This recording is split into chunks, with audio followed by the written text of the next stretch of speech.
त्रिलोकीनाथ को तपस्या की क्या जरूरत है? वो क्यों तप में बैठे हैं यहां पर?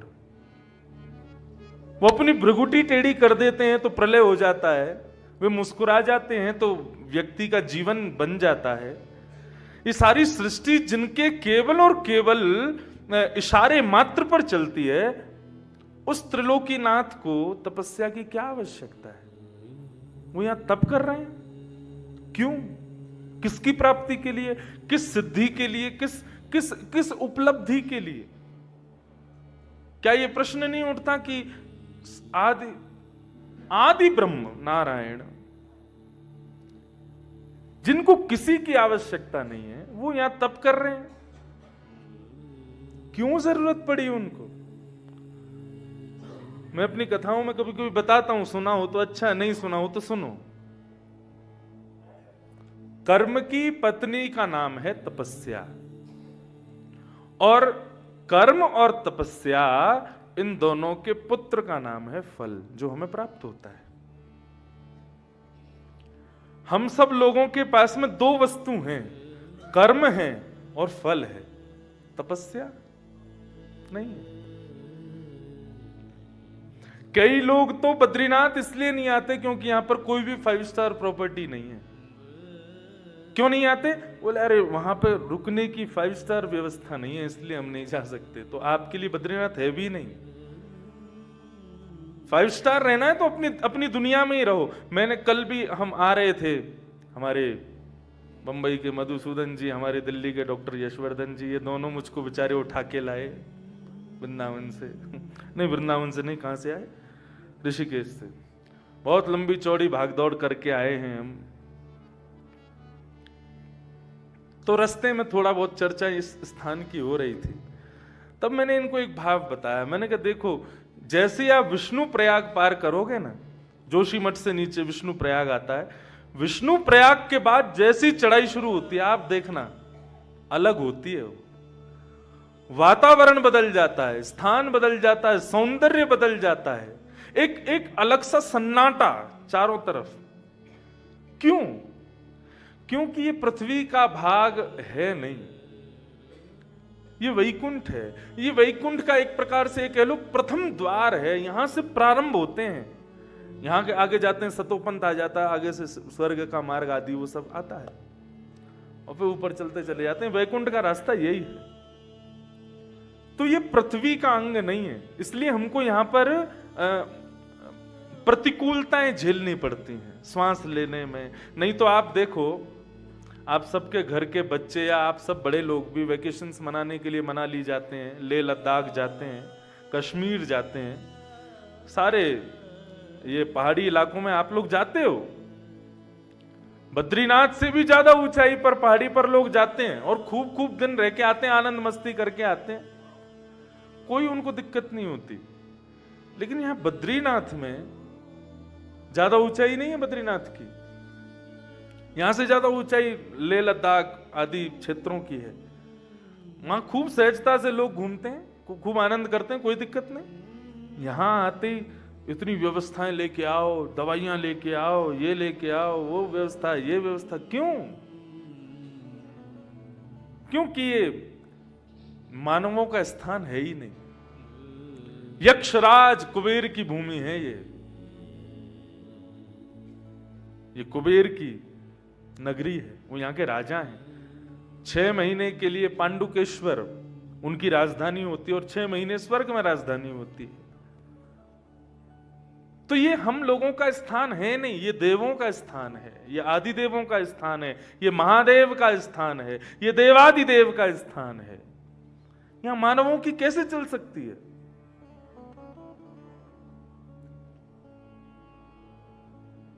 तो प्रश्न है कि नारायण को तपस्या की आवश्यकता क्यों है? वो तप में क्यों बैठे हैं? तो भाव उठा कि कर्म की पत्नी का नाम है तपस्या, और कर्म तपस्या से जो जन्म लेता है उसका नाम है फल। हमारे पास कर्म है, हमारे पास फल है, लेकिन बिना तपस्या के हमको फल कैसे मिल जाता है? हम कर्म करते हैं, कर्मण्येवाधिकारस्ते मां फलेषु कदाचन। भगवान कहते हैं कर्म पर तेरा अधिकार है, फल देने का अधिकार मेरा है। क्यों? आप फल क्यों दोगे? आप भगवान चाहते तो गीता में ये कहते कर्म पर तेरा अधिकार है, तपस्या पर तेरा अधिकार है, फिर इन दोनों के संयोजन से फल तुझे मिल जाएगा। क्योंकि सतयुग, त्रेता, द्वापर, इन तीनों युगों में यही क्रम था। राक्षसों को भी यदि कोई फल चाहिए तो राक्षसों को भी तपस्या करनी पड़ती थी। क्या रावण ने नहीं की? क्या कंस ने नहीं की? किसने नहीं की? सबने की। हिरण्यकश्यप ने नहीं की? सबने की है। तो फिर इस कलिकाल में तपस्या कहां चली गई? तो बंधुओं, ये जो बद्रीनाथ है, पहले केदारनाथ भगवान यहीं विराजते थे, इसी के बद्रीनाथ में। क्योंकि चारों धामों में सबसे ज्यादा व्यवस्थित यदि कोई है तो वो बद्रीनाथ है।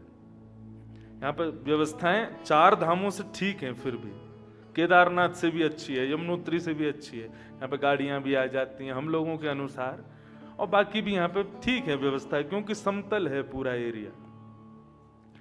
तो यहां केदारनाथ भगवान विराजते थे। एक दिन शंख चक्र गदा पद्मधारी नारायण पधारे।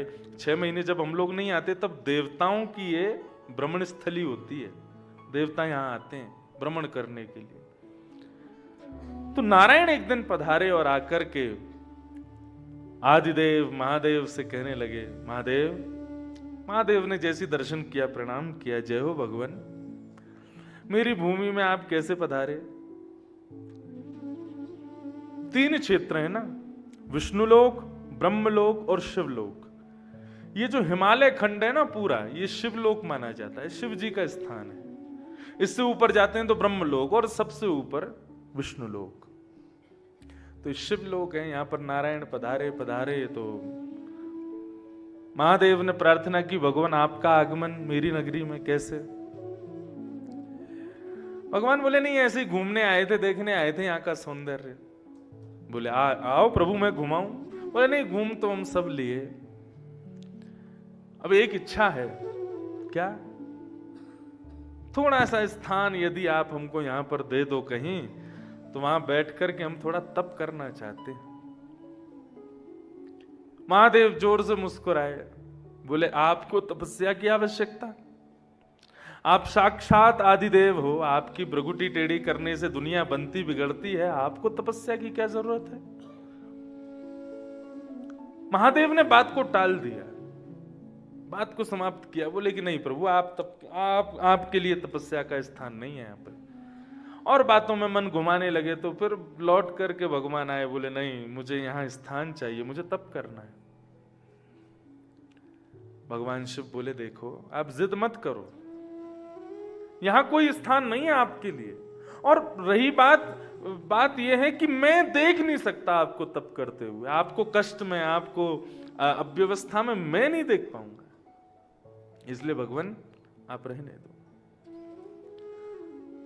भगवान बोले ऐसे नहीं मानोगे तो हम पे दूसरा तरीका है। बोले आप कोई भी तरीका अपना लो, लेकिन मैं आपको इस भूमि में कोई तप वप नहीं करने दूंगा, आप प्रेम से विराजो, हम सब यहां व्यवस्थित हैं।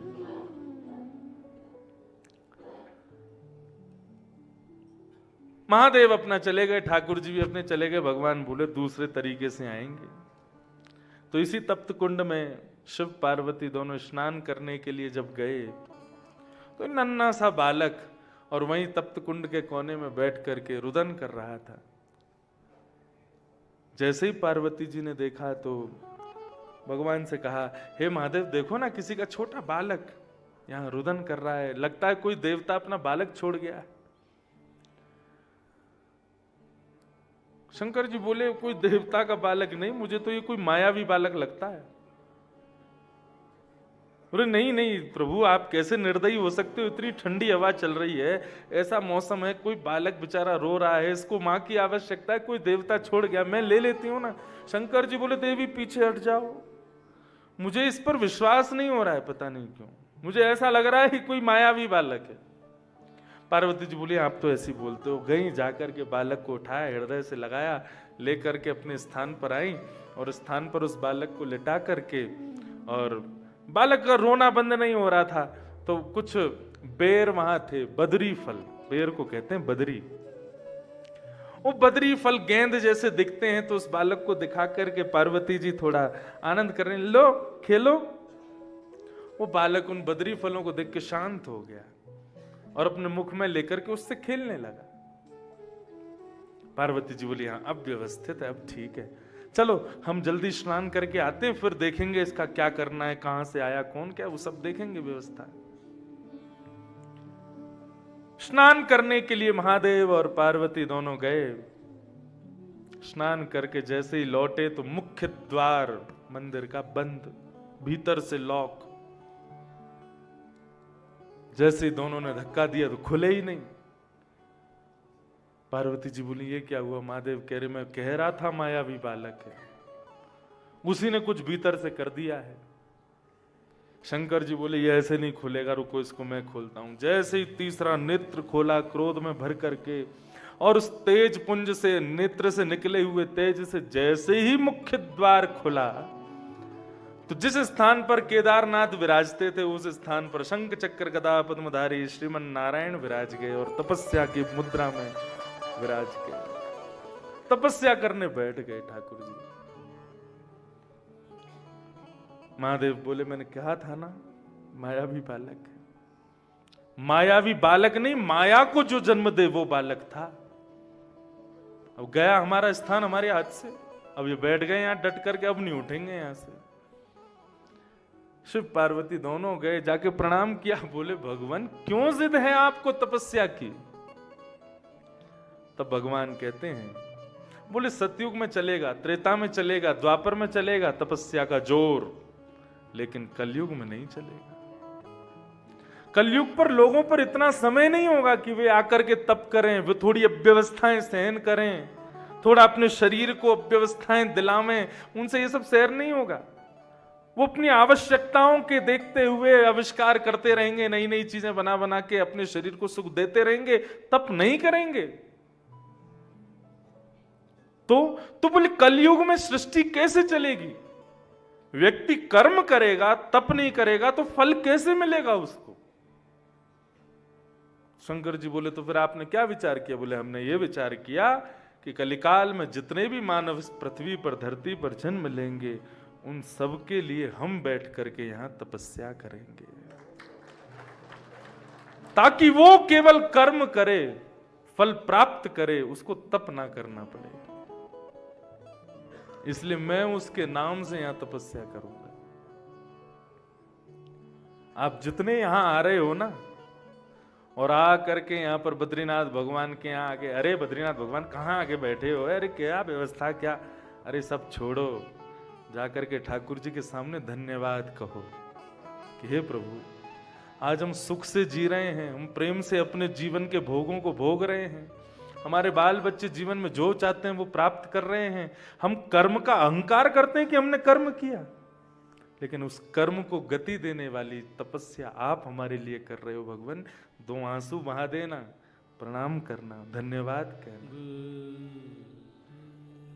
हम ऐसे ऋण पर, हम ऐसे ऋण के ऋणी हैं बद्रीनाथ भगवान के, जिससे हम कभी उऋण नहीं हो सकते।